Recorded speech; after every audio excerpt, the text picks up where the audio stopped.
तो यहाँ पर लेकर आ गए फिर से एक बार अच्छी तरीके से आपको बताने के लिए, एकदम समझाने के लिए। आप सभी लोग क्या करेंगे, हमारे साथ अच्छी तरीके से जुड़ जाएंगे।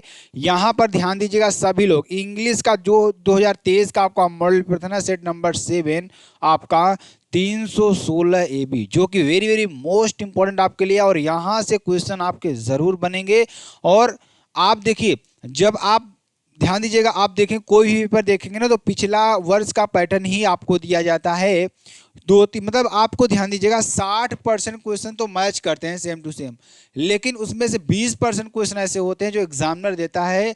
जो बच्चे अच्छी तरीके से अपनी पढ़ाई किए रहते हैं ना, वो टॉप करने के लिए, ध्यान दीजिएगा, वो टॉप करने के लिए 20% को पढ़कर जाते हैं। लेकिन मैं बता दूं, यहाँ पर आज जो बच्चे वीडियो देख रहे हैं ना, यहाँ पर आपको 60 से 65 नंबर एकदम फिक्स करने वाले हैं, एकदम फिक्स कर देंगे। यहाँ पर आपको कोई दिक्कत नहीं होने वाली है। जो बच्चे डर रहे हैं फेल हो जाएंगे ना, डरना बिल्कुल भी नहीं है आपको, बिल्कुल भी 1% भी नहीं डरना है, ठीक है ना। अगर आप डर जाएंगे तो आप कर नहीं पाएंगे, इसलिए आपको डरना नहीं है। अच्छी तरीके से वीडियो को अच्छी तरीके से वॉच करिए, अच्छी तरीके से देखिए, और देखने के बाद आपको खुद ऐसा लगेगा कि हाँ सर, आपने जो बताया सही बताया, अच्छी तरीके से यहाँ पर हम करने वाले हैं, ठीक है ना। तो सभी लोग क्या करेंगे, इसको जितना ज़्यादा हो सके उतना ज़्यादा वीडियो को शेयर करिए, ठीक है ना, बहुत ज़्यादा शेयर करिए इसको, ठीक है ना। चलिए, समय 3 घंटे 15 मिनट आपको इसमें दिया जाएगा, पूर्णांक 100 नंबर का होगा, ठीक है ना। और first 15 minutes are allotted to the candidates read question paper, question paper पढ़ने के लिए आपको दिया जाएगा, ठीक है ना। This question paper is divided into 4 section, section a, section b, section c और सेक्शन डी, मतलब 4 सेक्शन में आपको डिवाइड किया गया है, ठीक है ना। उसके बाद ध्यान दीजिएगा, अब मॉडल पेपर सेम आपको सभी मतलब कि दिया हुआ है, जो मॉडल पेपर आपका सेम ही है। तो आपको यार क्या करना है, यार आपको क्या करना है, अच्छी तरीके से जुड़ना है और अच्छी तरीके से पढ़ना है, एकदम बेहतरीन तरीके से, और कुछ नहीं करना है आपको, ठीक है ना, कुछ भी नहीं करना है। All questions from all the sections are compulsory, सभी क्वेश्चंस यानी कि सभी सेक्शंस का आपको करना अनिवार्य होगा। ऐसा नहीं है कि आप इस सेक्शन से क्वेश्चन करिए उस सेक्शन से मत करिए, आपको सभी सेक्शन से सभी क्वेश्चंस को करना आपके लिए अनिवार्य होगा। Marks are indicated against the question, mark आपके मार्क्स यहाँ पर आपको दिए होंगे। Read the questions very carefully before you start answering them, मतलब क्वेश्चन को बहुत ही अच्छी तरीके से पढ़िए, आंसर देने से पहले क्वेश्चन को बहुत ही बेहतरीन तरीके से आपको पढ़ना है, ठीक है ना, बहुत ही बेहतरीन तरीके से आपको पढ़ना है, जो कि आपके लिए बेहद इंपॉर्टेंट और बेहद ही महत्वपूर्ण है, ठीक है ना। तो चलिए ध्यान दीजिएगा मेरे प्यारे बच्चों, और अच्छी तरीके से हम आपको बताएंगे। और जो टॉपिक आपको कमजोर लग रहा है ना, वो कमेंट करके जरूर बता दीजिएगा, सर मुझे टॉपिक कमजोर लग रहा है, क्योंकि आपको हम अच्छी तरीके से बता दें कि आपको हम पास कराना चाहते हैं, आपको आपको एकदम टॉप कराना चाहते हैं, ठीक है ना। तो सभी लोग अच्छी तरीके से जुड़ जाएंगे। तो आप सभी लोग जानते हैं पैसेज की कोई दिक्कत है ही नहीं, पैसेज में हम 12 से 13 नंबर आसानी से, 12 से 13 नंबर हम आसानी से ले सकते हैं इसमें पैसेज के, और फ्री के नंबर ले सकते हैं। वो कैसे ले सकते हैं, मैंने बहुत सारे मॉडल पर बताया है कि आप वही टेक्निक अपनाइए, बहुत सी अच्छी टेक्निक है आपके लिए। वो टेक्निक क्या है, जो हमारे पुराने बच्चे हैं वो जानते हैं, कि अगर जो जानते हो बार लाइक कर दें कि हाँ सर मैं ये टेक्निक जानता हूँ, मैं ये टेक्निक जानता हूं, वो बच्चे हमारे लाइक कर देंगे, क्या कर देंगे, वीडियो को क्या कर देंगे, लाइक कर देंगे, कि सर मैं ये टेक्निक जानता हूं अच्छी तरीके से, जो टेक्निक आपने पिछले मॉडल पेपर में बताया था। तो इसमें भी मैं वही टेक्निक बताऊंगा, जो कि आपके लिए एकदम बेहतरीन है और बेहतर बहुत ही इंपॉर्टेंट है, ठीक है ना। चलिए ध्यान दीजिएगा, यहाँ पर क्वेश्चन देखिए क्या है, रीडिंग, रीडिंग मीन्स क्या होता है, पढ़ना, पढ़ के जवाब देना। तो read the following passage carefully, तरीके से इस पैसेज को पढ़िए और answer the questions that follow, question यानी कि आपका इस क्वेश्चन का आपको क्या करना है, आंसर देना है, क्या करना है, आंसर देना है, ठीक है ना। चलिए ध्यान दीजिएगा, some people think the aim of education is merely to give knowledge, कहने का मतलब कुछ लोग सोचते हैं कि शिक्षा का उद्देश्य केवल ज्ञान देना है, कुछ लोग सोचते हैं, क्या सोचते हैं, कि शिक्षा का उद्देश्य क्या है, केवल ज्ञान देना है, ठीक है ना। The people want students to read books and do nothing else but add to their knowledge, कहने का मतलब यहाँ पर क्या हो जाएगा, कि वे लोग चाहते हैं कि छात्र किताबें पढ़ें और कुछ और ना करें, क्या ना करें, वो चाहते हैं कि but add to their knowledge, ठीक है ना, बल्कि अपना ज्ञान बढ़ाएं। कुछ लोग क्या चाहते हैं, कि कुछ लोग चाहते हैं कि जो स्टूडेंट्स होते हैं केवल किताबें ना पढ़ें बल्कि अपना ज्ञान बढ़ाएं, वो क्या करें, अपना ज्ञान को बढ़ाएं, क्या करें, वो अपने ज्ञान को बढ़ाएं, ठीक है ना। Others believe that knowledge alone is not enough, ध्यान दीजिएगा यहाँ पर क्या हो जाएगा, not enough, only that which enables a man to earn his living can be called education। कहने का मतलब यहाँ पर दूसरों का मानना है, यानी अदर्स बिलीव। देखिए अभी आपको मैं थोड़ा अर्थ बताऊंगा ताकि आपको एकदम बेहतरीन तरीके से थोड़ा रिदम में आ जाएं, आप थोड़ा समझने चलेंगे तो समझते रहेंगे तो थोड़ा अच्छी तरीके से आपको अच्छा भी लगेगा कि हाँ मुझे समझ में आ रहा है। अभी आपको जब ट्रिक बताएंगे ना एकदम बेहतरीन तरीके से हम बताएंगे, ठीक है ना। तो क्या कह रहा है कि अदर्स बिलीव, दूसरे मानते हैं, दूसरों का मानना है कि केवल ज्ञान ही पर्याप्त नहीं है, जो ज्ञान ही है वह पर्याप्त नहीं है, इनफ पर्याप्त नहीं है। Only that which enables a man to learn his living can be called education. मतलब कि केवल शिक्षा ही कहलाती है जो मनुष्य को जीविकोपार्जन के योग्य बनाती है। केवल शिक्षा ही ऐसी है जो मनुष्य को जीविकोपार्जन के योग्य बनाती है। किसके? जीविकोपार्जन के क्या बनाती है? योग्य बनाती है। क्या बनाती है? योग्य बनाती है मेरे प्यारे दोस्त, योग्य बनाती है, ठीक है ना। चलिए ध्यान दीजिएगा, आगे आपको बताते हैं जो कि आपके लिए बहुत इंपॉर्टेंट, बहुत ही महत्वपूर्ण है, ठीक है ना।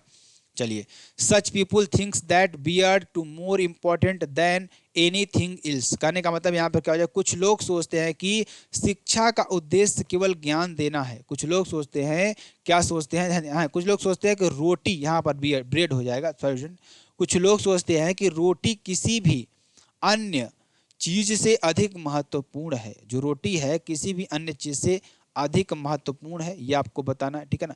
स्टिल अदर्स बिलीव दैट, दूसरे लोग क्या करते हैं, बिलीव करते हैं education should aim solely at making good citizens and good patriots. कहने का मतलब यहाँ क्या हो जाएगा कि फिर भी अन्य लोग मानते हैं कि शिक्षा का उद्देश्य अच्छे नागरिक और अच्छे देशभक्त बनना होना चाहिए। All these people see only one the several purpose of education. मतलब कि ये सभी शिक्षा के अनेक उद्देश्यों में से केवल एक ही उद्देश्य देखते हैं। अब देखिए, अब मैं आपको ज़्यादा नहीं बताऊंगा, नहीं आप कहेंगे कि सर बहुत ज़्यादा यहाँ पर बता रहे हैं, ठीक है ना। अब देखिए यहाँ पर क्या हो जाएगा, मैं आपको थोड़ा अच्छी तरीके से समझाने का प्रयास करूंगा। ये क्वेश्चन आपको समझ में आ रहा है ना, मैंने इसका अर्थ बताया थोड़ा बहुत, आपको कुछ समझ में आया, समझ में कुछ तो आया होगा ना। तो अब देखिए मेरे प्यारे स्टूडेंट ध्यान दीजिएगा, अब मैं आपको ट्रिक की ओर ले चलता हूं, बस आप थोड़ा रुके रहिए हमारे साथ, बस आप रुके रहेंगे, मॉडल पेपर को सॉल्व करते रहेंगे तो आपको ऐसा नहीं लगेगा सर मुझे नहीं आ रहा है, ठीक है ना। सभी मॉडल पेपर को अच्छी तरीके से समझने वाले हैं, अच्छी तरीके से करने वाले हैं, ठीक है ना। चलिए ध्यान दीजिएगा, यहाँ पर सभी लोग एकदम बेहतरीन तरीके से जुड़े रहेंगे, कहीं जाएंगे नहीं। अब मैं ट्रिक बताने वाला हूँ यहाँ पर, ठीक है ना। अब देखिए, should be aim education, aim education आपको कहीं पर दिख जाए, अब आप पैराग्राफ में ढूंढना है क्या, should be aim education. Aim education का हमारे मतलब क्या होना चाहिए आपको बताना है। चलिए यहाँ पर देखिए एम एजुकेशन। चलिए अब देखिए आपको थोड़ा इरेज करते हैं ताकि आपको अच्छी तरीके से समझ में आए, ठीक है ना। तो अब देखिए यहाँ पर हमारा जो एम एजुकेशन है, एजुकेशन का जो एम है हमारा क्या है, ध्यान दीजिएगा।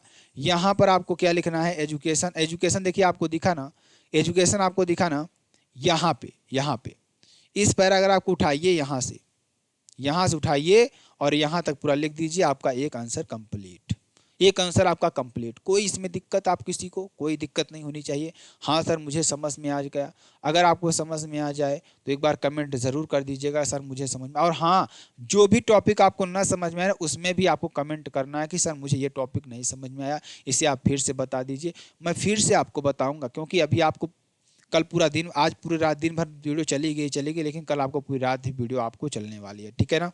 चलिए आगे देखेंगे।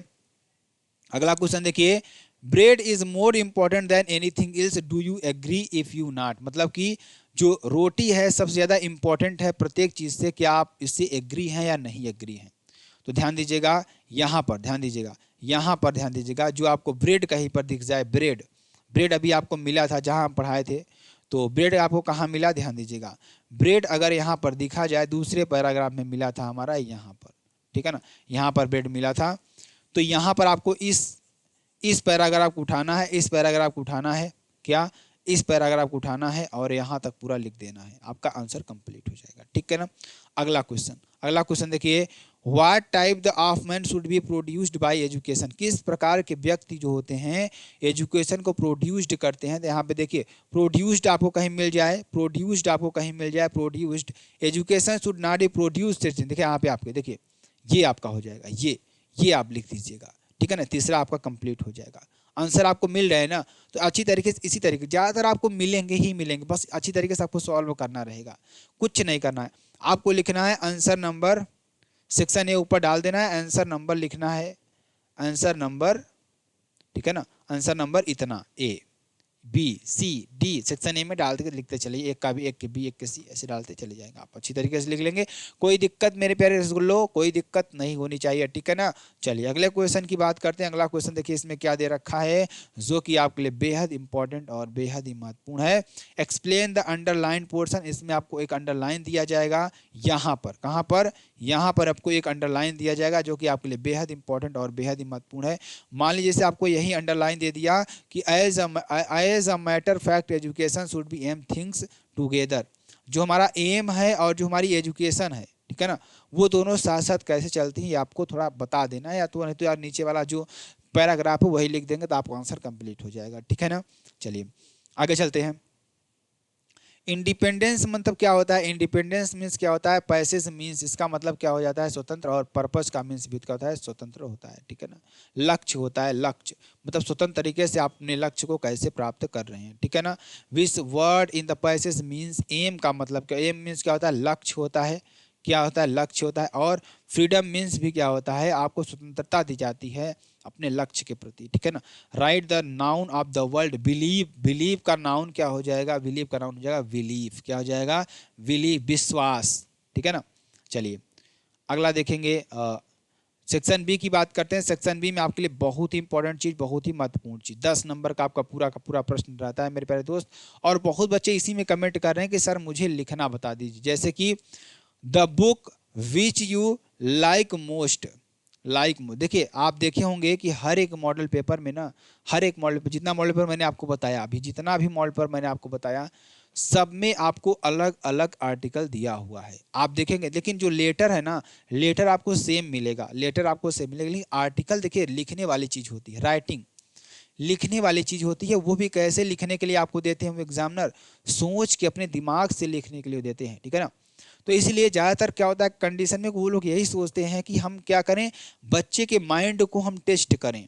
तो वो लोग अपने माइंड को, मतलब बच्चे के माइंड को टेस्ट करने के लिए ऐसे देते हैं कि जो कभी भी नहीं आया हो। तो ज़्यादातर केस में, लेकिन 3 में से एक आपको ऐसा टॉपिक रहेगा जो आपको अच्छी तरीके से आता ही रहेगा, ठीक। ऐसा नहीं है कि कोई टॉपिक आपको नहीं समझ में आएगा, 3 में से ऐसा टॉपिक रहेगा कि आपको कोई ना कोई टॉपिक आता ही रहेगा, ठीक है ना। अब देखिए मेरे प्यारे दोस्त, अब देखिए, book which you like most, ऐसी बुक जिसे आप बहुत ज़्यादा क्या करते हैं, पसंद करते हैं, वहाँ बुक जिसे आप बहुत ज़्यादा पसंद करते हैं, वहाँ कौन सी बुक है ये आपको बताना है।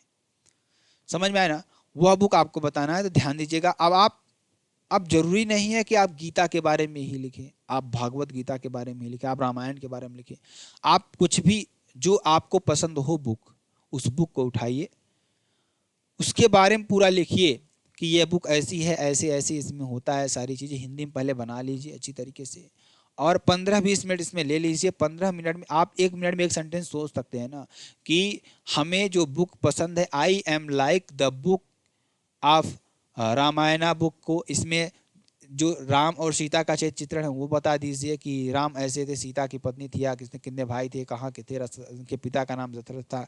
ये सारी चीज़ें आपको अच्छी तरीके से समझ में आ रही होंगी, आपने सभी अच्छी तरीके से पढ़ा होगा, बल्कि गीता नहीं पढ़े होंगे लेकिन रामायण आपको तो पढ़ा ही होगा, ठीक है ना। रामचरितमानस तो पढ़े होंगे ना, तो रामचरितमानस के बारे में ही लिख दीजिए, जरूरी नहीं है, ठीक है ना, जो यहीं पर लिखा हुआ है। देखिए जैसे लिखना है मैं आपको थोड़ा बता देता हूँ, उसके बाद आप अपने से जोड़ करके कुछ चीज़ें लिख देंगे। जैसे यहाँ लिखेंगे I like the Holi book, I like the Holi book, आप लिख सकते हैं यहाँ पे रामायणा भी लिख सकते हैं, गीता भी लिख सकते हैं, जिस किताब के बारे में आपको ज़्यादा नॉलेज हो, ठीक है ना।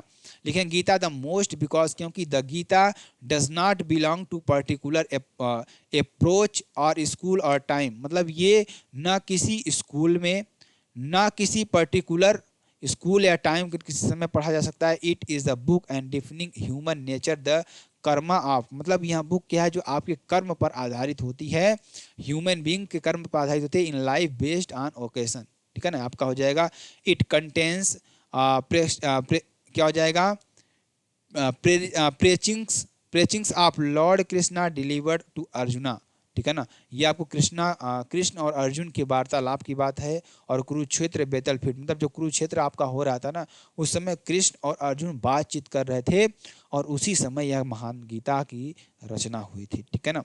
चलिए आगे चलते हैं। There is a vivid description about the great battle Mahabharata fought between Pandavas and Kauravas, मतलब जो पांडव और कौरव के बीच जो युद्ध हुआ था ना, यह उसके बारे में बताती है। यहाँ ये उसके बारे में बताती है।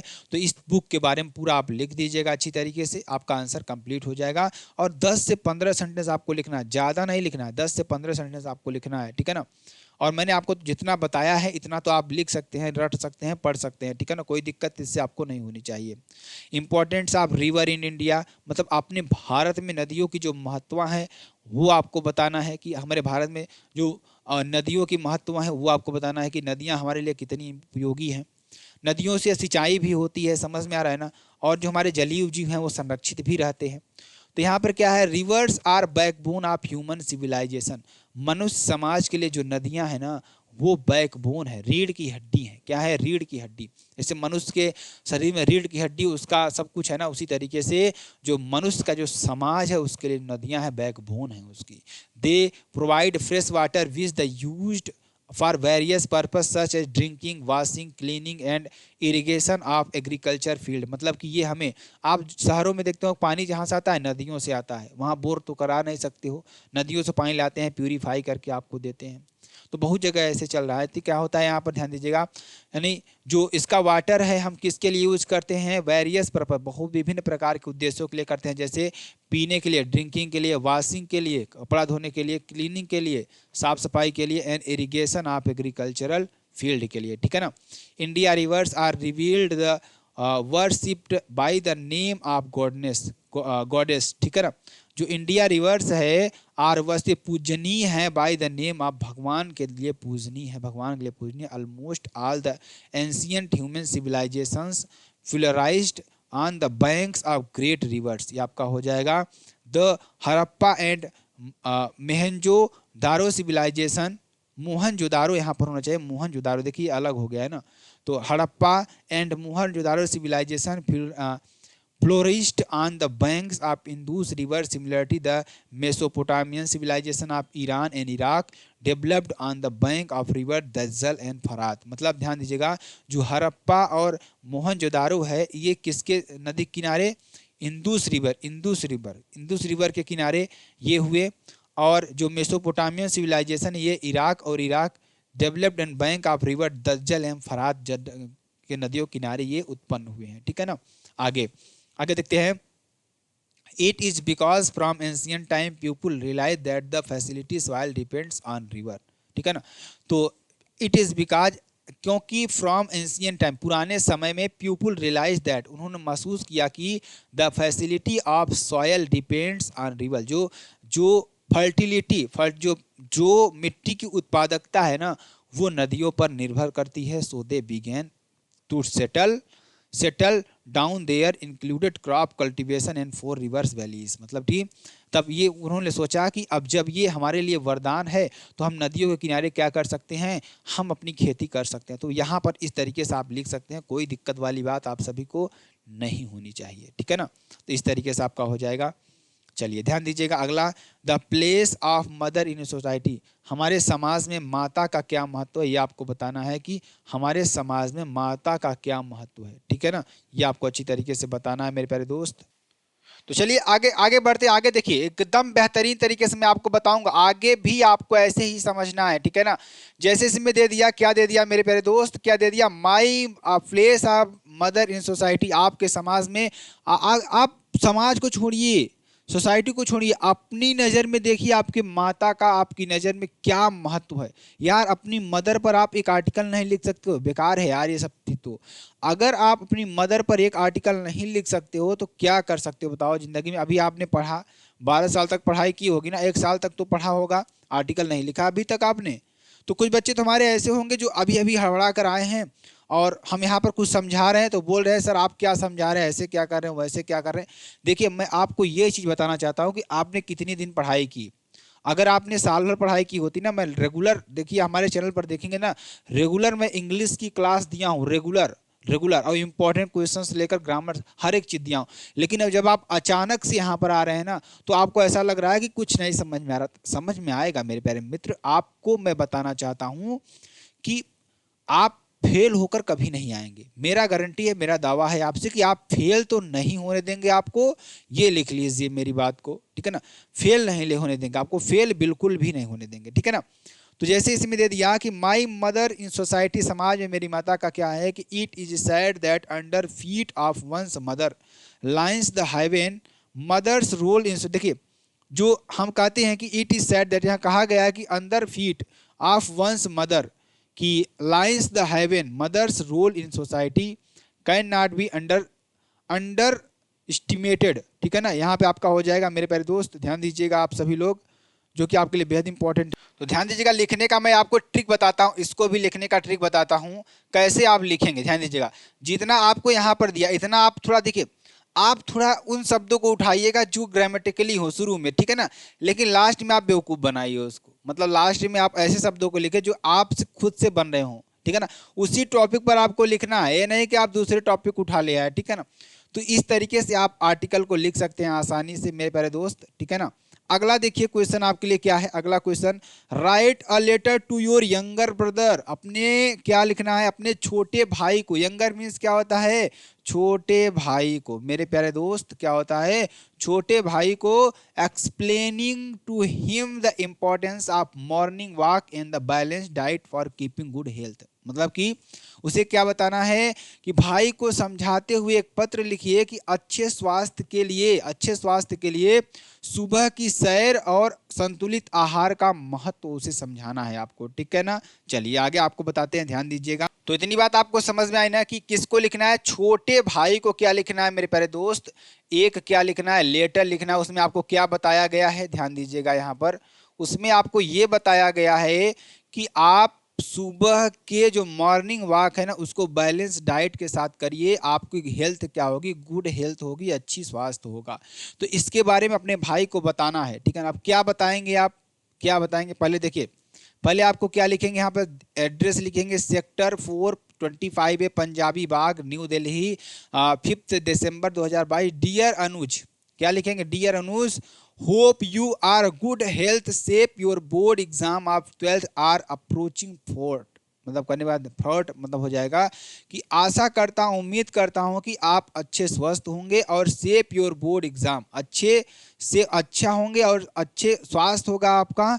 Your board exam 12th are approaching forth, मतलब कि अब आपका जो 12th का एग्जाम है वो लगभग आ चुका है, ठीक है ना, लगभग आ चुका है। आप आशा है कि आप स्वस्थ होंगे और स्वस्थ होंगे। आपकी 12वीं की बोर्ड परीक्षाएं नज़दीक आ रही हैं, क्या आ रही हैं, नज़दीक आ रही हैं। I would like to emphasis that you can adopt morning walk in the your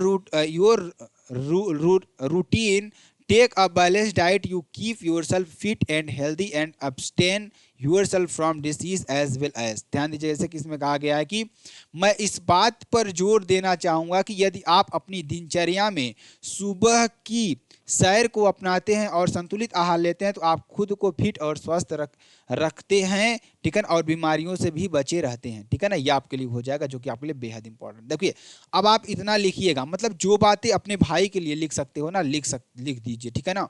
ध्यान, तो आप क्या करेंगे इसमें, आप देखिए अपने भाई के ऊपर, जैसे आपको अपने भाई को समझाते हैं तो आप उसको हिंदी में समझाते हैं ना, हिंदी में समझाते, उसको आप इंग्लिश में समझाइए।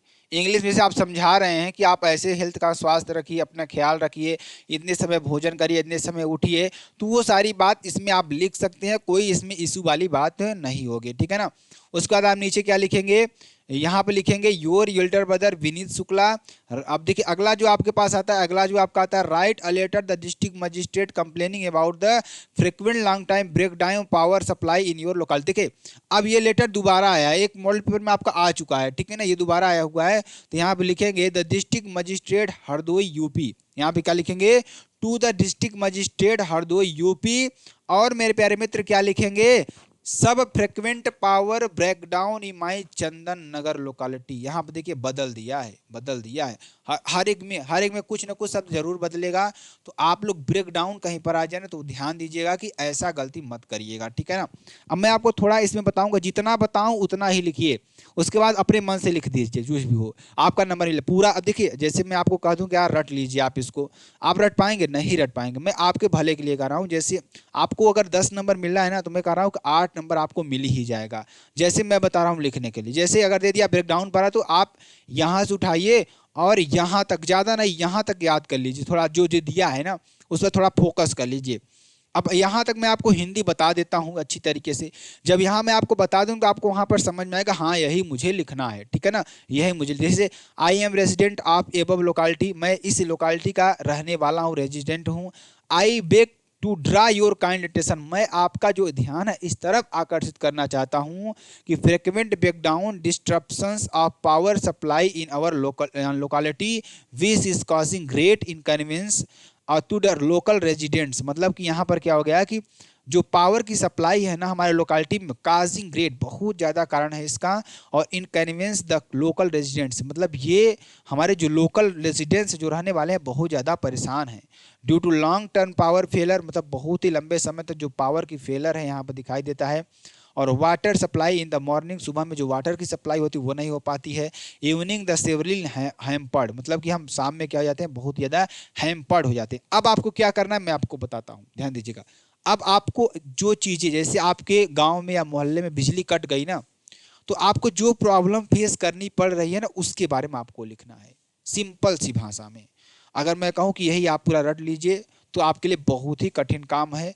मैं ये नहीं मानता हूँ कि आपको रटना सही है। तो आप कुछ ऐसे शब्दों को रखिए जो यहाँ पे सुटेबल हो थोड़ा, और अच्छी तरीके से उसको लिख दीजिएगा, ठीक है ना। चलिए आगे चलते हैं, अगला क्वेश्चन ध्यान दीजिएगा। अगला क्वेश्चन आपके लिए क्या है मेरे प्यारे दोस्त, ध्यान दीजिएगा। यहाँ पर ये आप कर देंगे लास्ट में थिंकिंग, पूरा नहीं लिखना है आपको, पूरा नहीं लिखना है, जितना मैं बता रहा हूँ उतना लिखिए अच्छी तरीके से, एक पेज में सजा कर लिख दीजिए। आपको 7 से 8 नंबर आराम से मिल जाएंगे, कोई इसमें इशू वाली बात नहीं होगी। लेकिन आपको एक प्रॉपर तरीके, जैसे मैंने आपको बताया ना तरीका लिखने का, वो तरीका जरूर अपनाइएगा आप, ठीक है ना। Utmost regard your faithfully Vinod Chandra Ahuja, ठीक है ना, ये आप लिख दीजिएगा, ठीक है ना। चलिए ध्यान दीजिएगा मेरे प्यारे दोस्त। तो चलिए ग्रामर वाले क्वेश्चन को पढ़ते हैं, तब बेहतरीन तरीके से आप लोग भी जवाब दीजिएगा, जितने स्टूडेंट्स हमारे साथ जुड़ेंगे सब लोग जवाब दीजिएगा ग्रामर में, ठीक है ना। तो चलिए ध्यान दीजिए, ग्रामर में आपको एक क्वेश्चन मैं पूछता हूँ। क्वेश्चन देखिए क्या है, क्वेश्चन आपके लिए क्या है मेरे प्यारे दोस्त, कि a person who does not believe in the existence of God, ठीक है ना, एक व्यक्ति जो ईश्वर के अस्तित्व में विश्वास नहीं रखता है, आपको बताना है वह व्यक्ति जो ईश्वर के अस्तित्व में विश्वास नहीं रखता है। जैसे आप ही अपने ऊपर ले लीजिए, अगर आप ईश्वर में विश्वास नहीं रखेंगे तो आप क्या कहलाएंगे, एगोटिस्ट। एगोटिस्ट मीन्स क्या होता है, ध्यान दीजिएगा, अहंकारी, अहंकारी कहलाएंगे, अहंकारी कहलाएंगे। या एथीस्ट, एथीस्ट मीन्स क्या होता है, नास्तिक होता है मेरे प्यारे मित्र, क्या होता है, नास्तिक होता है।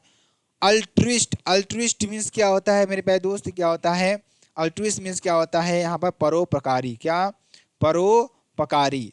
और ध्यान दीजिएगा अगला देखिए जो हमारा क्या है, इमिग्रांट। इमिग्रांट मीन्स क्या होता है, इमिग्रांट मीन्स क्या होता है मेरे प्यारे दोस्त, आशावान, क्या होता है, आशावान होता है, ठीक है ना, क्या होता है, आशावान होता है। तो ये आप लिख दीजिएगा जो कि आपके लिए बेहद इंपॉर्टेंट है। तो यहाँ पर आप देख रहे हैं ना, यहाँ पे आप देख रहे हैं मेरे प्यारे दोस्त, क्या देख रहे हैं मैं आपको थोड़ा बताना चाहूंगा। तो इसका आंसर क्या हो जाएगा, सभी लोग कमेंट करके जरूर बताएंगे इसका आंसर क्या हो जाएगा, सभी लोग कमेंट करके बताएंगे इसका आंसर क्या हो जाएगा मेरे प्यारे दोस्त। इसका आंसर आपका क्या हो जाएगा, एथीस्ट हो जाएगा। और एथीस्ट मीन्स क्या होता है, एथीस्ट मीन्स होता है मेरे पास नास्तिक, क्या होता है, नास्तिक होता है, ठीक है ना, नास्तिक होता है, ठीक है ना। चलिए ध्यान दीजिएगा आगे, अगला question, the phrase hold good, hold good का मतलब क्या हो जाएगा आपको ये बताना है, अच्छा पकड़ो, अच्छा पकड़ो। इसका पकड़ का मतलब क्या हो जाएगा, इसका मतलब क्या हो जाएगा मेरे प्यारे दोस्त, जैसे पहला क्या है, हैप्पी, खुश, इफेक्टिव मतलब प्रभावी, या थॉटफुल यानी विचारशील, क्या होता है, विचारशील, क्या होता है, विचारशील। क्या मेरे प्यारे दोस्त अगला क्या है, आशावान, क्या, आशावान। तो आपको बताना है इसका मतलब क्या हो जाएगा, इफेक्टिव, क्या हो जाएगा, इफेक्टिव। इफेक्टिव मीन्स क्या बताया मैंने, प्रभावी, प्रभावी, ठीक है ना, क्या हो जाएगा, प्रभावी, ठीक है ना। चलिए अगला देखेंगे, the synonyms of destiny, destiny का सिनोनिम्स क्या हो जाएगा, डिफीट, विक्ट्री, फॉर्च्यून या कॉन्फिडेंस। डिफीट मीन्स क्या होता है, सभी लोग बताएंगे, डिफीट मीन्स क्या होता है, हार होता है, क्या होता है, हार होता है। विक्ट्री मीन्स क्या होता है, जीत होता है। और फॉर्च्यून मीन्स क्या होता है, फॉर्च्यून मीन्स क्या होता है मेरे प्यारे दोस्त, क्या होता है, क्या होता है, भाग्य होता है, क्या होता है, भाग्य होता है। और आत्मविश्वास मीन्स क्या होता है, नहीं, कॉन्फिडेंस मीन्स क्या होता है, आत्मविश्वास, क्या होता है, आत्मविश्वास। तो इसका आंसर क्या हो जाएगा, डेस्टिनी मीन्स क्या होता है, डेस्टिनी मीन्स क्या होता है, अगर मैं आपको बताऊं तो नियति, नियति का सिनोनिम्स क्या होगा आपको बताना है, नियति, क्या, नियति का सिनोनिम्स आपको बताना है, नियति का सिनोनिम्स आपका क्या हो जाएगा, तो इसका आंसर आपका हो जाएगा मेरे प्यारे दोस्त, क्या हो जाएगा, फॉर्च्यून हो जाएगा। फॉर्च्यून का मतलब क्या हो जाएगा, भाग, ठीक है ना।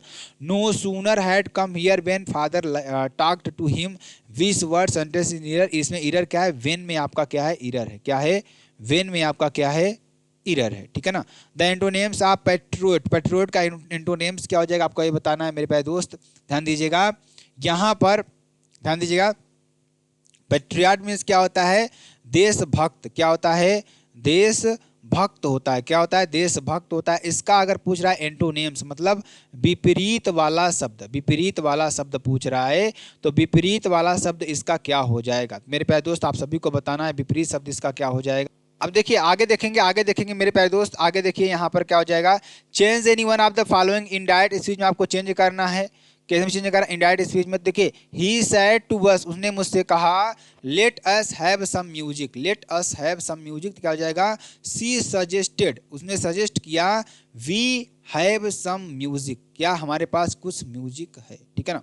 अगला, father said to his son, क्या हो जाएगा, अंग्रीली, एंग्रीली, यहाँ पे एंग्रीली हो जाएगा, एंग्री का मतलब गुस्सा और एंग्रीली मीन्स बहुत ज्यादा गुस्सा, ठीक है ना। तो father said to his son angrily, क्रोधित से अपने बच्चों को कहा कि why have you disturbed me in my sleep, आप मुझे क्यों डिस्टर्ब कर रहे हैं, मेरे सोने में आप क्यों डिस्टर्ब कर रहे हैं। Leave the room at once and do not come here again, इस रूम को आप छोड़ दीजिए, दोबारा यहाँ मत आइए, ठीक है ना। इसका कैसे बनाएंगे, तो क्या, father asked his son angrily why he had disturb, क्योंकि देखिए यहाँ पर आपको इंट्रोगेटिव सेंटेंस है तो व्हाई से जोड़ देंगे, ठीक है ना। और क्या करा है, disturb him in sleep he instructed, मतलब उन्होंने क्या क्या इशारा किया, him to leave the room immediately and never come back again, ठीक है ना, आप क्या कर देंगे। Combine any one of the following directed किसी, my mother keeps her ornaments in shape, this is shape, क्या इसका कम्प्लेक्स बनाएंगे तो क्या हो जाएगा, this is the shape in which my mother keeps her ornaments, ठीक है ना।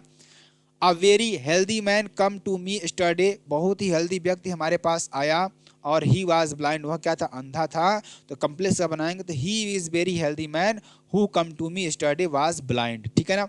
चलिए, transform any one of the following directed किससे आपको ट्रांसफॉर्म करना है, he was appointed as science teacher by the principal, वह एक साइंस टीचर के तौर पर क्या हुआ, अपॉइंटेड हुआ, तो the principal appointed him science teacher, ठीक है ना, ये आपके लिए हो जाएगा। She is too fat to run, इसका सेंटेंस आपको बनाना है निगेटिव सेंटेंस, तो सी इज सो दैट, ताकि कैन नॉट रन, मतलब वह इतना मोटा है कि वह दौड़ नहीं सकता, ठीक है ना। चलिए आगे, correct any one of the following sentences, he treated me as if I was king, क्या, he treated me as if I was king, तो क्या हो जाएगा, he treated me as if I were a king, ठीक है ना। India is a confident of boating Pakistan in cricket, क्या हो जाएगा, India is a confident of boating Pakistan in cricket, आपको बना देना है, ठीक है ना। तो यहाँ पे confident of boating Pakistan in cricket, ठीक है ना, ये आपका हो जाएगा। चलिए आगे देखेंगे, use any one of the following pairs word in उन सेंटेंसेस, कैनवास, एक कैनवास, एक कैनवास का मतलब I am canvassing for the Congress party, ठीक है ना। कन्वेशिंग, कन्वेशिंग मतलब एक कन्वेशिंग, कन्वेश मतलब क्या होता है कि किसी के प्रति कार्य करना, किसी के लिए कार्य करना, ठीक है ना। एक कैनवास का मतलब क्या होता है, इस image painting high quality acrylic paint in canvas, एक पेंट क्या है, कैनवास है, ठीक है ना, आपको हो जाएगा। एक कैरियर और एक करियर, एक करियर का मतलब क्या होता है कि एक करियर का मतलब होता है कि आपका भविष्य, आप किसमें अपना करियर बनाना चाहते हैं, और एक करियर का मतलब होता है जो साइकिल के पीछे बैरियर लगा होता है ना, स्कूटर के पीछे, वो एक करियर है आपका। ट्रांसलेट आपका आ गया, ध्यान दीजिएगा। क्या है? समय मनुष्य का सबसे बड़ा शत्रु है। तो time is the biggest enemy of the human being, ठीक है ना। इसका पालन न करने वाले मनुष्य कभी सफल नहीं होता है। तो a man who does not follow time never succeed in life, ठीक है ना। आगे आगे चलिए, आगे चलिए, देखिए दीजिएगा। और बीता बीता समय कभी लौट कर नहीं आता है। तो a lost time never comes back, ठीक है ना। कहा जाता है कि नदी की लहर और समय की गति किसी की प्रतीक्षा नहीं करती है। तो कहा जाता है if it is said that time and tide waits for none, ठीक है ना। ये आपका हो जाएगा अगला। अगला देखिए क्या हो जाएगा, इसलिए समय के साथ चलना सदैव लाभदायक होता है। इसलिए क्या होता है, therefore it is useful to keep up with the times, ठीक है ना। ये आपके लिए हो जाएगा अगला। अगला देखेंगे, छात्रों के लिए तो समय का एक एक क्षण बहुत मूल्यवान है। तो यहाँ पर क्या हो जाएगा, for students every moment of time is precious, ठीक है ना, आपके लिए हो जाएगा। आगे, उन्हें समयबद्ध ढंग से अपनी दिनचर्या बनानी चाहिए। क्या बनानी चाहिए? They should make their daily routine in time bound manner, ठीक है ना, आपके लिए हो जाएगा आगे। समय का पालन करने वाला व्यक्ति जीवन में कभी असफल नहीं होता है। तो क्या हो जाएगा, a person who follows time never falls in life, ठीक है ना, आपकी बना देंगे। लिटरेचर में देखिए कुछ क्वेश्चन मैं आपको बताता हूँ, जो क्वेश्चन आपको जरूर से जरूर पढ़ लेना है। देखिए कुछ क्वेश्चन बदल रहे हैं, आप ज्यादा कोशिश करिएगा लॉन्ग वाले क्वेश्चन को एक अच्छी तरीके से तैयार कर लेना, ताकि आपको कोई दिक्कत। देखिए क्या, what happened when the church clock struck 12, ठीक है ना। या क्या घटना घटी जब चर्च की घड़ी पर लगभग 12 बजे, ठीक है ना, तब क्या घटना घटी, ये आपको बता देना है, ठीक है ना। अगला क्वेश्चन ये आप लिख लेंगे अच्छी तरीके से। अगला क्वेश्चन कि what do the inhabitants of Seemapuri do for their survival. जो सीमापुरी में हैबिटेंट्स थे, वो शरणार्थी, तो वो अपने जीने के लिए क्या करते थे, ठीक है ना। ये आप करना है। How did Gandhi ji reach Champaran, Gandhi ji Champaran कैसे पहुंचे। What did he find there the what did the plan future proceeding, मतलब कि उन्होंने अपने आगे का प्लान कैसे बनाया, ठीक है ना।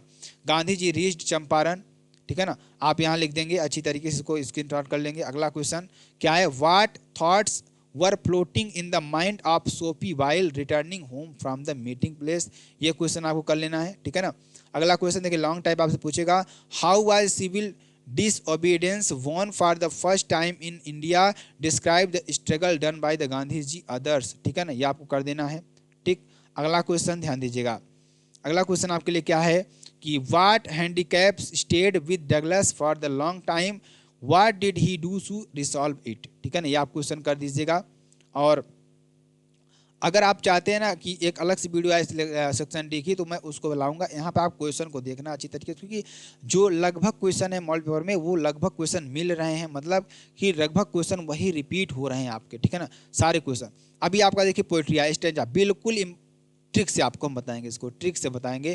तो चलिए ट्रिक से इसको बताते हैं, जो कि आपके लिए बेहद इंपॉर्टेंट और बेहद ही महत्वपूर्ण है, ठीक है ना। तो चलिए ट्रिक से इसको बताते हैं अच्छी तरीके से। ट्रिक क्या है यहाँ की, यहाँ पर ट्रिक क्या है आपके लिए ये बताना है। ट्रिक क्या है आपके लिए, ट्रिक ये है, ध्यान दीजिएगा। I looked again at her one pale and late winter moon and felt that old familiar ache my childhood's fear, but all I said was see you soon Amma, and all did was smiley and smiley and smiley. देखिए, how was poet mother compared, how was mother poet compared. तो यहाँ पर compare किससे किया जा रहा है, अगर पोएट की बात करें तो कंपेयर देखिए किया जा रहा है, किससे किया जा रहा है, he looked again at a wan pale, ठीक है ना, और विंटर मून, मतलब इससे आपको क्या किया जा रहा है, तुलना की जा रही है, ठीक है ना, ये आपका हो जाएगा।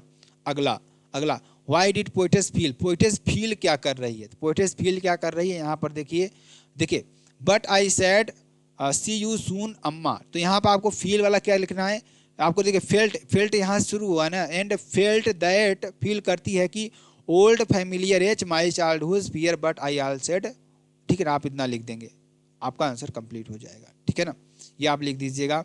अगला, what did the poetess do that time farewell, मतलब कि जब विदाई का समय था तब पोएटेस ने क्या किया, ये आपको बताना है, ठीक। देखिए, जो पोएटेस मदर थी was suffering from aches of ages of old age, मतलब वो किससे लड़ रही थी, पुराने समय से लड़, क्योंकि वो 66 साल की थी। तो माई मदर ओल्ड 66 का ये आपका है, ठीक है ना। तो बहुत ही ओल्ड थी, और वो अगर इसका आप सेंट्रल आइडिया याद किए हैं ना तो वो लिख सकते हैं इसमें, कोई इसमें इशू वाली बात नहीं है, ठीक है ना, लिख सकते हैं इसमें, तो आप लिख दीजिएगा, ठीक है ना। चलिए राइट एंड सेंट्रल आइडिया देखिए आया ना सेंट्रल आइडिया, इसका सेंट्रल आइडिया आप लोग लिखे होंगे, हमने अलग से वीडियो यहाँ पर दे देंगे, ठीक है ना, आप लिख लीजिएगा, अलग बताया भी है मैंने। कीपिंग क्वाइट हर एक में मिल रहा है, कीपिंग क्वाइट हर एक में मिलेगा। आ थिंग्स आर ब्यूटी, ये 3 आप याद कर लीजिए, बस 3 याद कर लीजिए, आपको 100% है, गारंटी है कि जरूर आएगी, ठीक है ना। चलिए उसके बाद आपका आएगा question, who was the wizard, कौन था, और what was the role the story, इसका स्टोरी में क्या का महत्व था, ठीक है ना, आपको करना है। अगला क्या क्वेश्चन है, what was the role of astrologer, astrologer का रोल क्या था, the story the tiger king, tiger king की स्टोरी में उसका क्या महत्व था। देखिए द चीफ एस्ट्रोलॉजर जो थे, जो चीफ एस्ट्रोलॉजर थे, प्रिडिक्टेड दैट, उन्होंने प्रिडिक्ट किया था कि tiger would cast the Maharaja death, जो टाइगर होगा वो महाराजा के मृत्यु का कारण होगा, और that should be particularly worry 100 tiger, मतलब उसका जो मृत्यु होगी उसकी वो 100वें टाइगर के द्वारा ही होगी, ठीक है ना। और so the Maharaja set out of tiger hunt the was rather anxious kill the 100 tiger who killed by cast by his death, मतलब कि देखिए इसमें कहानी में कुल मिलाकर ये बताया गया था कि जो इनका जब जन्म हुआ, ध्यान दीजिएगा, जब इनका जन्म हुआ था तो यहाँ पर क्या हुआ था कि इनके जो पिताजी एस्ट्रोलॉजर से क्या किए, भविष्यवाणी कराए। जब भविष्यवाणी कराए तो क्या उन्होंने बताया कि इनका जो मृत्यु होगा टाइगर के द्वारा होगा, वो भी 100वें टाइगर के द्वारा होगा। अब वो लोग बहुत घबरा गए, तो क्या हुआ कि राजा ने क्या किया कि जो राजा थे वो क्या किए, 70 बाघ मार दिए, 70 टाइगर जब मार दिए तो उनकी एरिया में जितने भी बाघ थे खत्म हो गए। तो उन्होंने क्या निश्चय किया, अब मैं शादी करूंगा, ऐसी जगह शादी करूंगा जहां पर क्या हो, कि बाघों की संख्या ज्यादा हो। तो उन्होंने क्या किया, शादी किया था, ठीक है ना। इसलिए who was the pale face women और who was the she doing, यहाँ पर आपका हो जाएगा, ठीक है, ये क्वेश्चन लिख लीजिएगा। अगला question, why was small ball trapped and what did they do then, ठीक है ना, आपको ये कर लेना है, ठीक है ना, ये आपका हो जाएगा। चलिए अगला देखेंगे, आंसर देखिए, डिस्क्राइब द थर्ड लेवल के बारे में आपको बताना है। पर Charlie, what did he do to make sure that was the 1894, why did he want to buy tickets, ठीक है ना, उसने टिकट कैसे खरीदा, ये आपको कर देना है। अगला question, what was the वोव the Maharaja, how did the fulfil it, what danger did his face, ठीक है, आंसर आपका ये हो जाएगा, इसको आप लिख लीजिएगा मेरे प्यारे दोस्त। ये आपका पूरा का पूरा मॉडल पेपर था। अगर आपको वीडियो पसंद आएगी मेरे प्यारे दोस्त ना, आप चैनल को लाइक शेयर कमेंट्स का जरूर कर दीजिएगा। फिर मिलते हैं नेक्स्ट वीडियो में नए टॉपिक के साथ, तब तक के लिए मेरे प्यारे दोस्त जय हिंद जय Bharat, bye bye, take care.